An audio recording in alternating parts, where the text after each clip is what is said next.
Hello అందరికీ నమస్తే. Welcome to ఇల్లాలి ప్రపంచంపై ధనశ్రీ. అందరూ ఎలా ఉన్నారండి? బాగున్నారా? నేను చాలా బాగున్నాను. మీరందరూ కూడా చాలా చాలా చాలా బాగుండాలని మనస్ఫూర్తిగా కోరుకుంటున్నానండి. ఇంకా ఈరోజు ఒక మంచి వీడియోతో అయితే వచ్చేసాను. స్కూళ్ళు కాలేజీలు స్టార్ట్ అయిపోయినాయి. ఇంకా తల్లులందరి గోల ఏంటి అంటే,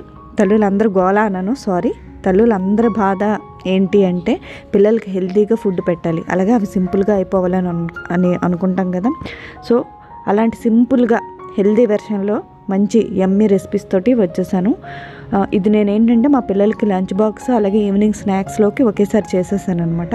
మీ అందరితో కూడా షేర్ చేస్తున్నానండి. ఫస్ట్ రెసిపీ వచ్చేసి అలసందలతో పొలావ్ అనమాట. అలసందలు అంటే బబ్బర్లు అంటారు కదా, వాటితో పొలావ్ చేశాను. అలాగే చిలకడ దుంపతో టిక్కీలు చేశాను హెల్దీ వెర్షన్లో, చాలా లెస్ ఆయిల్ తోటి. ఇది పెద్దవాళ్ళు, చిన్నపిల్లలు మాత్రమే కాదు పెద్దవాళ్ళు కూడా హ్యాపీగా తీసుకెళ్ళిపోవచ్చు. మన హస్బెండ్స్ ఆఫీస్కి వెళ్తున్నా సరే వాళ్ళకి ప్యాక్ చేసి చేయొచ్చు. అంత సింపుల్గా అయిపోతుంది, చాలా టేస్టీగా కూడా ఉంటుంది. ఇంకా రెసిపీలోకి వెళ్ళిపోదాము. నేను మ్యాక్సిమం చాలా తక్కువ ఆయిల్స్ వేయటానికి, నెయ్యి వాడినా ఆయిల్ వాడినా చాలా తక్కువ క్వాంటిటీలో వేయడానికి చాలా కష్టపడి ట్రై చేశాను. నేను ఇక్కడ ఒక టిప్ చెప్తున్నాను. ఆయిల్ నెయ్యి ఏదైనా సరే కూరల్లో తక్కువ వేసినప్పుడు దాంతోపాటు కారాలు ఉప్పులు కూడా చాలా తక్కువ వేస్తేనే ఆ కూరకు రుచి వస్తుంది అనమాట. ఇంకా నేనైతే చాలా లిమిట్గా ఒక స్పూన్ ఆయిల్, 1 స్పూన్ నెయ్యి వేసేసి హోల్ గరం మసాలా, దాల్చిన చెక్క, షాజీరా, యాలకులు, లవంగాలు, అనాస పువ్వు ఇవన్నీ కూడా ఉన్నవి వేసేయడమే. హోల్ గరం మసాలా అంటే అన్నీ ఉండాలని లేదు, ఉన్నవి కాస్త వేసేసి సిమ్ మీద బాగా వేపేసి ఆ తర్వాత ఒక 3 పచ్చిమిరపకాయలు, ఒక 3 ఉల్లిపాయ ముక్కలు పొడవుగా కట్ చేసుకున్నవి వేశాను. వీటిని మీడియం ఫ్లేమ్లో పెట్టి, ఆయిల్ ఎక్కువ వేయం కాబట్టి కొంచెం దగ్గరే ఉండి ఫ్రై చేసుకుంటే మాడవు కిందన.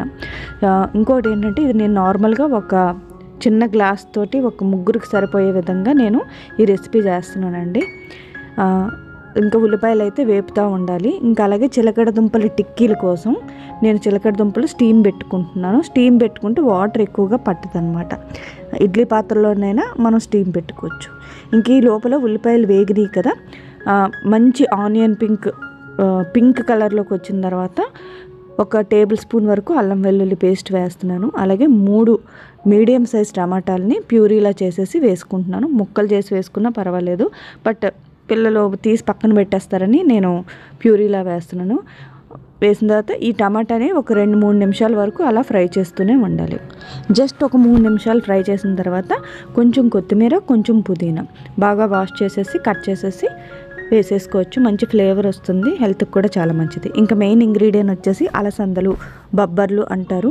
మనకి ఇంకా ఈజీగా అర్థం అవ్వాలి అని అంటే, మనకి బరబాటీలు ఉంటాయి కదా, బరబాటీ కర్రీ వండుకుంటాం కదా, వాటి లోపలి పిక్కలు ఉంటాయి అన్నమాట. సో ఇది హెల్త్కి చాలా మంచిది, మనకు ప్రోటీన్ ఎక్కువగా వస్తుంది అనమాట. సో ఇవి ఒక చిన్న టీ కప్ తోటి, అంటే మనం ఒక టీ తాగే కప్పు ఉంటుంది కదా, ఆ కప్ అంతా నిండాగా వేసేసి నానబెట్టాను. ఒక 3 అవర్స్ నానబెట్టాలి, సరిపోతుంది. 3 అవర్స్లో నానిపోతాయి, చిన్నవే కదా.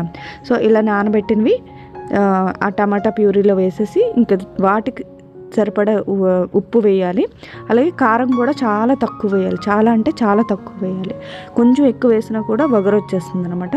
సో ఇవన్నీ కూడా బాగా అందులో ఉన్న వాటర్ అంతా ఎగిరిపోవాలి. ఫస్ట్ అయితే అలసందలు స్టీమ్ అవ్వాలి, ఎందుకంటే మనం ముందే ఉడకబెట్టలేదు, డైరెక్ట్గా కుక్కర్లోనే వేసేస్తున్నాం కాబట్టి కొంచెం సిమ్ మీద పెట్టి స్టీమ్ అంతా బయటకు పోయే వరకు, అంటే ఉడికేస్తాయండి చాలా చిన్నవి కాబట్టి, ఒక సిమ్ మీద పెట్టి మనం మూత పెట్టామనుకోండి, విజిల్ పెట్టకుండా ఉడికిపోతుంది. మనకు ఆవిరి బయటికి రాగానే ఇంకా అయిపోయినట్టే. ఆ తర్వాత వాటర్ అంతా ఎగిరిపోయే విధంగా బాగా ఫ్రై చేసుకున్న తర్వాత అప్పుడు నేను 2 గ్లాసులు, ఈ గ్లాస్తో 2 గ్లాసుల బియ్యానికి 4 గ్లాసులు వాటర్ అనేది ఇందులో యాడ్ చేశాను. బియ్యం 2 గ్లాసులు, 4 గ్లాసులు వాటర్ వేసేసుకొని ఎండు కొబ్బరి పొడి కూడా వేశాను. అందులోనే ఉప్పు కూడా మనం రుచికి చూసుకోవాలి.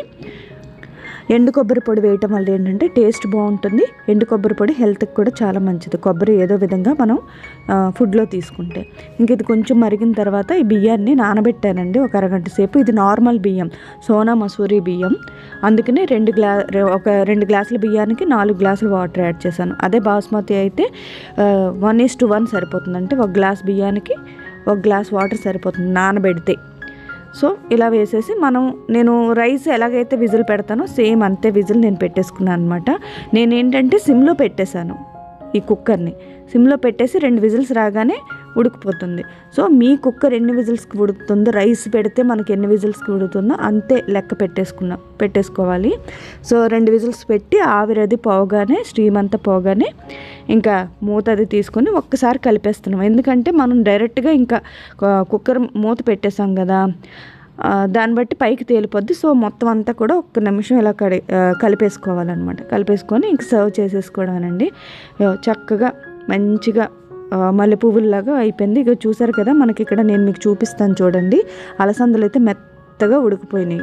అందుకే ముందు నేను ఉడకబెట్టలేదు. చాలామంది ఉడకబెట్టి వేస్తారు, బట్ ఇలాగ డైరెక్ట్గా వేసేసుకోవచ్చు. చాలా చాలా చాలా యమ్మీగా ఉందండి. ఎంత బాగుందో అసలు.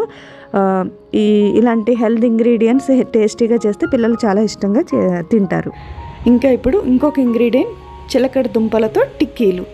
ఈ చిలకడ దుంప టిక్కీలు నేను ఎందుకు చేస్తున్నాను అంటే, మా చిన్నదయ్య ఉంది కదా, అది అస్సలు తినదు చిలకడ దుంప తినమంటే. ఇది చాలా మంచిదండి, మనకి విపరీతమైన ఐరన్ వస్తుంది చిలకడ దుంపల్లో.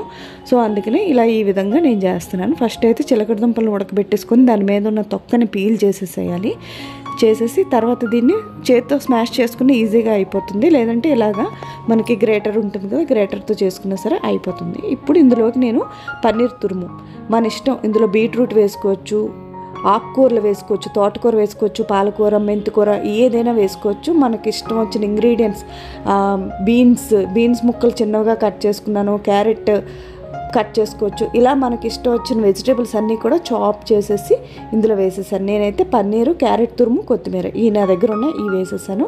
ఇంకా రుచికి సరిపడా ఉప్పు చాలా తక్కువ వేయాలి, ఎందుకంటే మనకి చిలకడ దుంపలో సాల్ట్ ఉంటుంది. సో ఉప్పు తక్కువ వేసాను. ఇంకా అలాగే ఇందులో మనం గరం మసాలా పౌడరు, చాట్ మసాలా పౌడరు, చిన్న కారం, అలాగే స్పైసీనెస్ కోసం గ్రీన్ చిల్లీ సాస్ వేసాను. లేదంటే ఎండుమిరపకాయలని ఫ్లేక్స్లో చేసేసి ఎండుమిరపకాయలు కొంచెం వేపేసి మిక్సీ కొట్టామనుకోండి చిల్లీ ఫ్లేక్స్ అవుతాయి. ఆ చిల్లీ ఫ్లేక్స్ వేసినా కూడా చాలా బాగుంటుంది. సో అవైనా వేసుకోవచ్చు, మన ఇష్టం, మన ఐడియాని బట్టి మనకు నచ్చినట్టుగా చేసుకోవచ్చు టిక్కీలు. ఇంకా అలాగే నిమ్మకాయ మస్ట్ అండ్ షుడ్గా వేయాలి. ఇంకా ఇందులోంచి మనకి వాటర్ అనేది ఇంక్రీజ్ అవుతుంది, ఎందుకంటే మనం వెజిటేబుల్స్ వేసాం కాబట్టి వాటర్ ఇంక్రీజ్ అవుతుంది. అందుకనే నేను ఇందులోని అటుకుల పొడి వేసానండి. అటుకుల పొడి వేయటం వల్ల ఏంటంటే వాటర్ అంతటిని అబ్జర్వ్ చేసేసుకొని టిక్కీలు గట్టిగా వస్తాయి, విడిపోకుండా ఉంటాయి అన్నమాట.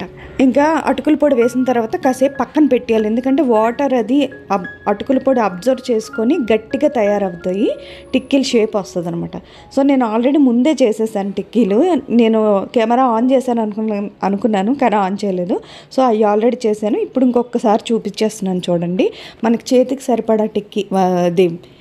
సరిపడా స్టఫ్ అనేది తీసుకొని మనం నచ్చిన షేప్లో చేసుకోవచ్చు అనమాట. మన ఇష్టం, మనకు నచ్చిన shape, you shape, egg shape, మన నచ్చిన షేప్లో చేసుకొని ఇలా రౌండ్గానైనా సరే చేసేసుకొని ఇలాగ ప్లేట్లోకి తీసేసుకొని మనం దోశలు వేసుకుంటాం కదా ప్యాను, దాన్ని కొంచెం బాగా కాల్చాలి, కిందన అంటిపోకుండా ఉంటుంది అనమాట.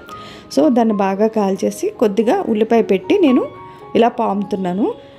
అంటే ఇలా ఏంటి అంటే కిందన అంటకుండా ఉండదు, ఎక్కువ ఆయిల్ కూడా లాక్కోదనమాట. ఇంక తర్వాత నేను నువ్వుల నూనె వేసి కాల్చుకుంటున్నానండి. నెయ్యి వేసి కాల్చుకుంటే ఇంకా టేస్టీ యమ్మీగా ఉంటుంది. బట్ నాకు ఎందుకో నెయ్యి నేను ఎక్కువ తినకూడదనే ఉద్దేశంతో నేను నువ్వుల నూనె వేసి కాల్చుతున్నాను. ఇలా జస్ట్ అట్లకి ఎంతైతే వేస్తామో, దోశలకి ఎలాగైతే ఒక దోశకి ఎంతైతే వేస్తామో అంతే ఆయిల్ వేసేసి ఇంకొకసారి ఉల్లిపాయతో స్ప్రెడ్ చేసేసి మొత్తం అంతా కూడా ఈవెన్గా స్ప్రెడ్ చేసేసి టిక్కీలు వేసేసి సిమ్ మీద పెట్టి కాల్చుకోవాలి. హై మీద పెడితే మాడిపోతాయి, లోపల వరకు ఉడకవు కదా. సో అందుకని సిమ్ మీద పెట్టి కాల్చుకోవాలి. లైట్గా పైన అవసరమైతే కొంచెం ఆయిల్ అది అప్లై చేసుకోవచ్చు, ఇంకంతే, ఇంకా ఆయిల్ వేయక్కర్లేదు.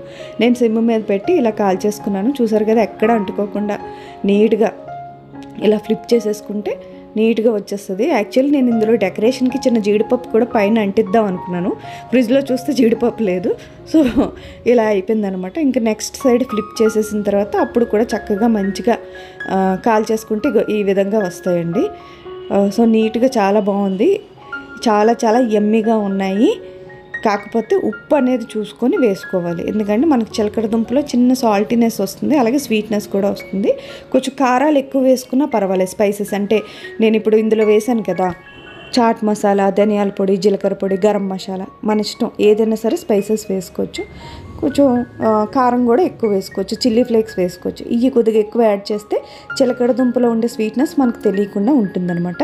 సో చూసారు కదా, ఇలా వచ్చేసినాయి టిక్కీలు కూడా. ఇంకా సాస్తో నంచుకొని తింటే ఇంకా సూపర్గా ఉంటుంది. ఇంకా అదండి ఈరోజు నేను చూపించిన రెసిపీస్. చాలా హెల్దీ వెర్షన్లో చూపించాను. అలాగే సింపుల్గా కూడా 5 నిమిషాల్లో అయిపోతాయి. వీటి కోసం పెద్దగా ఏం కష్టపడక్కర్లేదు. సో వీడియో చివరికి వచ్చేసింది. వీడియో చివరి వరకు చూసినందుకు చాలా థ్యాంక్స్ అండి. Thanks for watching. బాయ్.